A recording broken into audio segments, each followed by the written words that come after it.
ओम नमो भगवते वासुदेवाय नमः। आज षटतिला एकादशी व्रत कथा।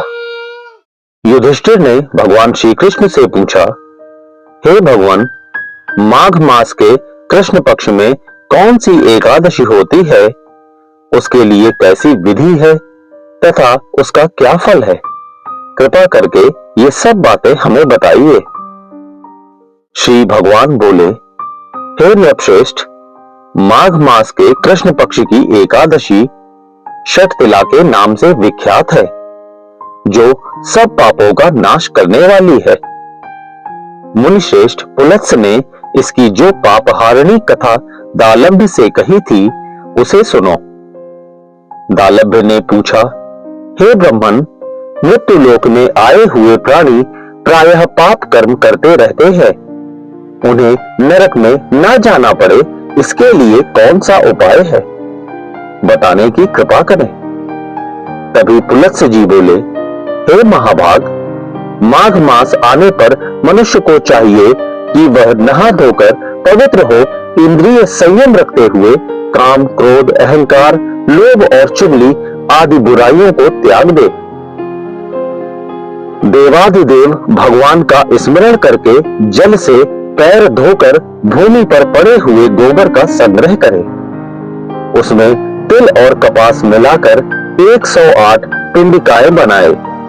फिर माघ में जब आर्द्र या मूल नक्षत्र आए, तब कृष्ण पक्ष की एकादशी करने के लिए नियम ग्रहण करे। भली भांति स्नान करके पवित्र हो शुद्ध भाव से देवादिदेव श्री विष्णु जी की पूजा करे। कोई भूल हो जाने पर श्री कृष्ण का नामोच्चारण करे। रात को जागरण और होम करे। चंदन, अर्गजा, कपूर, नैवेद्य आदि सामग्री से शंख, चक्र और गदा धारण करने वाले देव देवेश्वर श्री हरि की पूजा करे। तत्पश्चात भगवान का स्मरण करके बारंबार श्री कृष्ण नाम का उच्चारण करते हुए कुम्हेरे, नारियल अथवा बिजौरे के फल से भगवान को विधि पूर्वक पूज कर अर्घ्य दें। अन्य सब सामग्रियों के अभाव में 100 सुपारियों के द्वारा भी पूजन और अर्घ्यदान किया जा सकता है। अर्घ्य का मंत्र इस प्रकार है, कृष्ण कृष्ण कृपालुस्त्वं गतीनां गतिर्भव, संसारार्णवमग्नानां प्रसीद पुरुषोत्तम, नमस्ते पुंडरीकाक्ष, नमस्ते विश्वभावन, सुब्रह्मण्य नमस्ते अस्तु, महापुरुष पूर्वज, ग्रहणार्थ मया दंतम, लक्ष्यम्यास जगत्पते।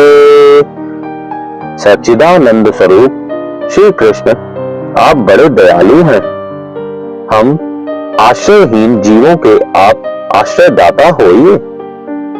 हम संसार रूपी समुद्र में डूब रहे हैं, आप हम पर प्रसन्न होए। कमल नयन, विश्व भावन, सुब्रह्मण्य, महापुरुष, सबके पूर्वज, आपको नमस्कार है। जगतपते, मेरा दिया हुआ अर्घ्य आप लक्ष्मी जी के साथ स्वीकार करें। तत्पश्चात ब्राह्मण की पूजा करें। उसे जल का घड़ा, छाता, जूता और वस्त्र दान करें। दान करते समय ऐसा कहें, इस दान के द्वारा भगवान श्री कृष्ण मुझ पर प्रसन्न हो। अपनी शक्ति के अनुसार श्रेष्ठ ब्राह्मण को काली गौ का दान करें। हे द्विजश्रेष्ठ, विद्वान पुरुष को चाहिए कि वह तिल से भरा हुआ पात्र भी दान करे। उन तिलों के बोने पर उनसे जितनी शाखाएं पैदा हो सकती हैं, उतने हजार वर्षों तक वह स्वर्ग लोक में प्रतिष्ठित होता है। तिल से स्नान, होम करें। तिल का उपटन लगाएं। तिल मिलाया हुआ जल पिएं। तिल का दान करें और तिल को भोजन के काम में लें। इस प्रकार हे नृपश्रेष्ठ, 6 कामों में तिल का उपयोग करने के कारण यह एकादशी षटतिला कहलाती है, जो सब पापों का नाश करने वाली है। षटतिला एकादशी व्रत कथा। एक बार नारद मुनि त्रिलोक भ्रमण करते हुए भगवान विष्णु के धाम वैकुंठ पहुंचे। वहां पहुंचकर उन्होंने वैकुंठपति को प्रणाम करके उनसे अपनी जिज्ञासा व्यक्त करते हुए प्रश्न किया कि हे प्रभु, षटतिला एकादशी की क्या कथा है और इस एकादशी को करने से कैसा पुण्य मिलता है। तब देवर्षि द्वारा विनीत भाव से इस प्रकार प्रश्न किए जाने पर लक्ष्मीपति भगवान विष्णु ने कहा, प्राचीन काल में पृथ्वी पर एक ब्राह्मणी रहती थी। ब्राह्मणी मुझ में बहुत ही श्रद्धा एवं भक्ति रखती थी। वह स्त्री मेरे निमित्त सभी व्रत रखती थी। एक बार इसने 1 महीने तक व्रत रखकर मेरी आराधना की। व्रत के प्रभाव से स्त्री का शरीर तो शुद्ध हो गया, परंतु वह स्त्री कभी ब्राह्मण एवं देवताओं के निमित्त अन्नदान नहीं करती थी। अतः मैंने सोचा कि वह स्त्री वैकुंठ में रहकर भी अतृप्त रहेगी। अतः मैं स्वयं एक दिन भिक्षा लेने पहुंच गया। स्त्री से जब मैंने भिक्षा की याचना की, तब उसने एक मिट्टी का पिंड बनाकर मेरे हाथों पर रख दिया। मैं वह पिंड लेकर अपने धाम लौट आया। कुछ दिनों पश्चात वह स्त्री भी देह त्याग कर मेरे लोक में आ गई। यहाँ उसे एक कुटिया और आम का पेड़ मिला।